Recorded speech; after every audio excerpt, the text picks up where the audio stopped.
നമസ്കാരം. ശ്രീരാമനവമി. ശ്രീരാമ രാമ രാമേതി രമേ രാമേ മനോരമേ സഹസ്രനാമ തത്തുല്യം രാമനാമ വരാനനെ.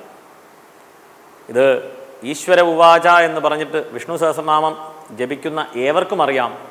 പാർവതീദേവി ചോദിക്കുകയാണ്, പാർവത്യുവാച കേനോപായേന ലഘുന വിഷ്ണോർ നാമസഹസ്രകം പഠ്യത്തെ പണ്ഡിതയർ നിത്യം ശ്രോതുമിച്ഛാമ്യഹം പ്രഭോ എന്ന് ചോദിക്കുകയാണ്. അപ്പോൾ അദ്ദേഹത്തിനോട് ചോദിക്കുകയാണ്, അന്നേ തന്നെ നോക്കിക്കോളൂ, നമ്മുടെ ആലോചനയിൽ നമുക്ക് ഒരുപാടൊന്നും ജപിക്കാനില്ല, വല്ലതും ചുരുക്കി പറയാൻ പറ്റുമോ എന്ന് ചോദിക്കുകയാണ്. എന്താ കഥ? അന്ന് തന്നെ നമ്മൾ ശീലിച്ചു തുടങ്ങി. ഇന്ന് പാരസെറ്റമോളിൽ എത്തി നിൽക്കുകയാണ്. കഷായമൊക്കെ പോയി പാരസെറ്റമോളിൽ ലഘുവായിട്ട് എന്താണ് എന്നുള്ളത്. അപ്പോൾ ഇതൊരു നല്ല രീതിക്ക് എടുക്കണം ഇത്. അപ്പോൾ പറയുകയാണ്, ഈശ്വരൻ പറയുകയാണ്, ഈശ്വര ഉവാച, പരമേശ്വരനാണ്. ശ്രീരാമ രാമ രാമേതി എന്ന് പറഞ്ഞു. അപ്പം രാമനാമത്തിൻ്റെ മഹിമയെ കാണിച്ചു തരുന്നതാണ് ഈ ചോദ്യം ഉത്തരം. അല്ലാതെ വിഷ്ണു സഹസ്രനാമം മുഴുവനായിട്ട് ജപിച്ചു കഴിഞ്ഞാൽ ഇല്ലെങ്കിൽ അതിൻ്റെ ഈക്വലാണെന്ന് വിചാരിക്കരുത്. കാരണം ഇതിവിടെ സെൻസ് അപ്ലൈ ചെയ്തിട്ട് വേണം ഇത് മനസ്സിലാക്കാനായിട്ട്.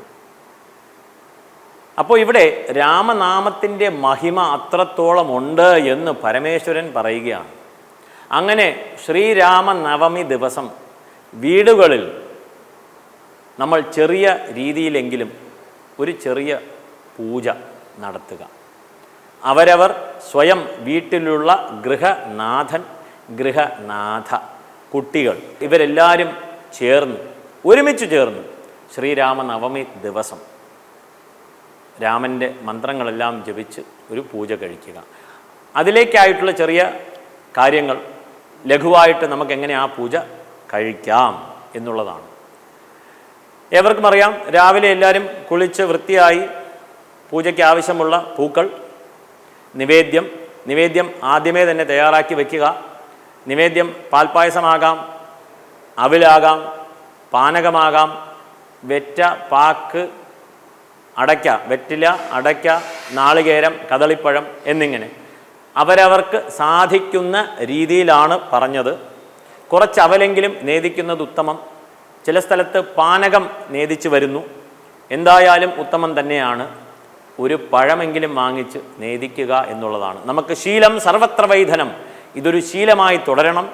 100 വർഷങ്ങൾ കഴിയുമ്പോൾ കേരളത്തിൽ എല്ലാ വീടുകളിലും ശ്രീരാമനവമി ദിവസം, അതായത് ഹിന്ദു ധർമ്മം ഫോളോ ചെയ്ത് വരുന്ന വീടുകളിൽ ശ്രീരാമനവമി ദിവസം ഏവരും ചെയ്യും. കാരണം ഇങ്ങനെയൊരു ശീലം 1 നിന്ന് 10, 10, 100 100 1000 ആകും. പൂജയ്ക്കിരിക്കുകയാണ്, വിളക്ക് തെളിയിക്കുകയാണ്, ഭദ്രദീപം, 5 തിരി. ഇവിടെ തിരി എന്ന് ഉദ്ദേശിച്ചത് ജ്വാലയാണ്. കിഴക്ക്, തെക്ക്, പടിഞ്ഞാറ്, വടക്ക്, കിഴക്ക്. ഒരു ജ്വാല എന്ന് പറയുമ്പോൾ 2 തിരി ചേർത്ത് വെച്ചിട്ടാണ്, ഒറ്റ തിരിയിട്ട് കത്തിക്കരുത്. അങ്ങനെ ഭദ്രദീപം തെളിയിക്കുക. എണ്ണയില്ലല്ലോ, സാധിക്കില്ലല്ലോ, കുഴപ്പമില്ല, കിഴക്കും പടിഞ്ഞാറും തിരി തെളിയിക്കുക. അതിനുശേഷം വിളക്കിൽ തന്നെ പൂജിക്കാം. ഇല്ലെങ്കിൽ ശ്രീരാമൻ്റെ ചിത്രമുണ്ടെങ്കിൽ ശ്രീരാമ പട്ടാഭിഷേകം ചിത്രം വളരെ പ്രസിദ്ധമാണ്. കാരണം കുറച്ച് ഫോക്കസ് കിട്ടും, നമുക്ക് ആ ചിത്രത്തിലേക്ക് കാണുമ്പോൾ ഇന്ന ആളാണെന്ന് നമുക്ക് ഓർമ്മ വരും. അത് ദൃഢീകരിക്കും, മനസ്സിനെ ദൃഢീകരിക്കുവാനായിട്ട് ഒരു ഉപാധി നമുക്ക് ആവശ്യമാണ്. വിഗ്രഹം വിശേഷേണ ഗ്രാഹയതി എന്ന് പറയുന്നു. അപ്പോൾ അതിലേക്ക് മനസ്സിനെ സഞ്ചരിപ്പിക്കുവാനായിട്ട്, ചിന്തിപ്പിക്കുവാനായിട്ട്, ദൃഢീകരിപ്പിക്കുവാനായിട്ട് അത് ആവശ്യമാണ്. അങ്ങനെ ഒരു ശ്രീരാമ പട്ടാഭിഷേകം ചിത്രം വെക്കാം, അതിലേക്ക് പുഷ്പങ്ങൾ അർപ്പിക്കാം. ഇല്ലെങ്കിൽ വിളക്കിൽ തന്നെ ശ്രീരാമനെ ധ്യാനിച്ച് പരിവാരങ്ങളോടുകൂടി സീതാ ലക്ഷ്മണ ഭരത ശത്രുഘ്ന ഹനുമത് സമേത ശ്രീരാമചന്ദ്രസ്വാമിനേ നമഃ, ഈ ഒരു ഒറ്റ മന്ത്രമായാലും മതി.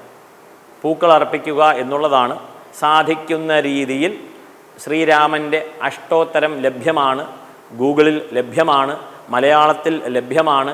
അങ്ങനെ അത് സെർച്ച് ചെയ്ത് പ്രിൻ്റ് ഔട്ട് എടുത്ത് വെച്ചേക്കുക, ഇല്ലെങ്കിൽ മൊബൈലിൽ തന്നെ വെച്ചേക്കുക. എന്നിട്ട് കുടുംബസമേതം ഇരുന്ന് ഗൃഹനാഥൻ പൂജ കഴിക്കട്ടെ.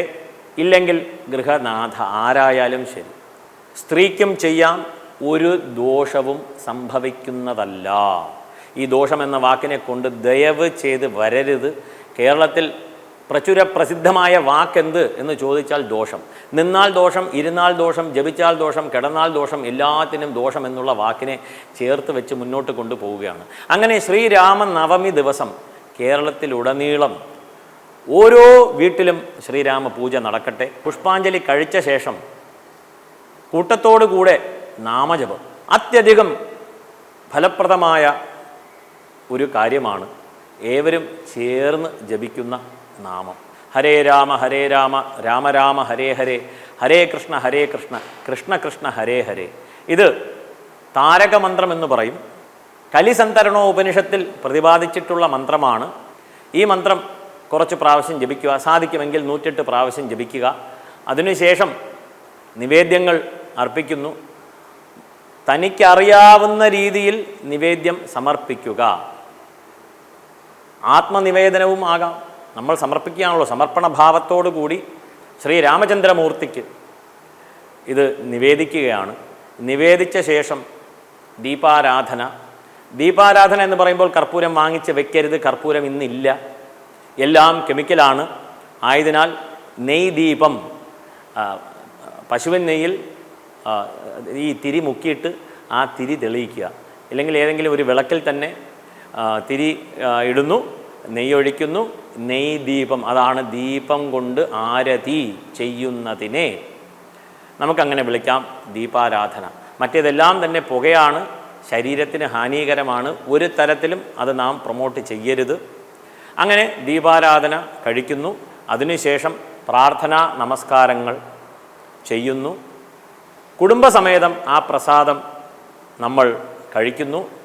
അടുത്തുള്ള വീടുകളിൽ ഈ പ്രസാദം ഡിസ്ട്രിബ്യൂട്ട് ചെയ്യണം.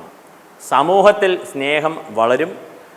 ഇത് കണ്ട് അപ്പുറത്തെ വീട്ടുകാർ അടുത്ത ശ്രീരാമനവമിക്ക് നമ്മളും ചെയ്താലെന്ത് എന്നുള്ളൊരു തോന്നൽ വരും.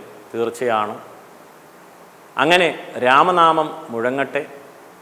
ഇതിനോടൊപ്പം ഒരു വിഷയം കൂടി അന്നേ ദിവസമെങ്കിലും ഒരു പേപ്പറിൽ രാമ രാമ രാമ രാമ എന്ന് എഴുതാം. കുറേ പ്രാവശ്യം എഴുതാം. ശ്രീരാമജയം എഴുതാം. അവരവർക്ക് സാധിക്കുന്ന രീതിയിൽ കുട്ടികളെയും ശീലിപ്പിക്കുക. ഇതിങ്ങനെ രാമനവമിക്ക് മാത്രം തന്നെ ചെയ്യണം എന്നുള്ള ഒരു നിർബന്ധവുമില്ല. ഇത് നിത്യവും ശീലിക്കാം. ഒരു 2 മിനിറ്റ് കുട്ടി സ്കൂളിൽ പോകുന്നതിന് മുമ്പേ ആ ഒരു പേപ്പർ, ഒരു ബുക്ക്, ഡയറി വാങ്ങിച്ച് വെച്ചിട്ടുണ്ട്. ഒരു വരി രാമ രാമ രാമ രാമ രാമ എന്ന് എഴുതട്ടെ. മനസ്സിൽ എഴുതുമ്പോൾ എന്തായാലും മനസ്സിൽ പറയേണ്ടി വരും രാമ രാമ രാമ എന്നുള്ളത്. ഇത് ഒരു നല്ല ശീലമാണ്. കുട്ടി വഴി തെറ്റില്ല എന്നുള്ളത് ഉറപ്പാണ്. ഏവർക്കും ശ്രീരാമനവമി ആശംസകൾ. സീതാലക്ഷ്മണ ഭരത ശത്രുഘ്ന ഹനുമത് സമേത ശ്രീരാമചന്ദ്ര സ്വാമിനെ നമഃ.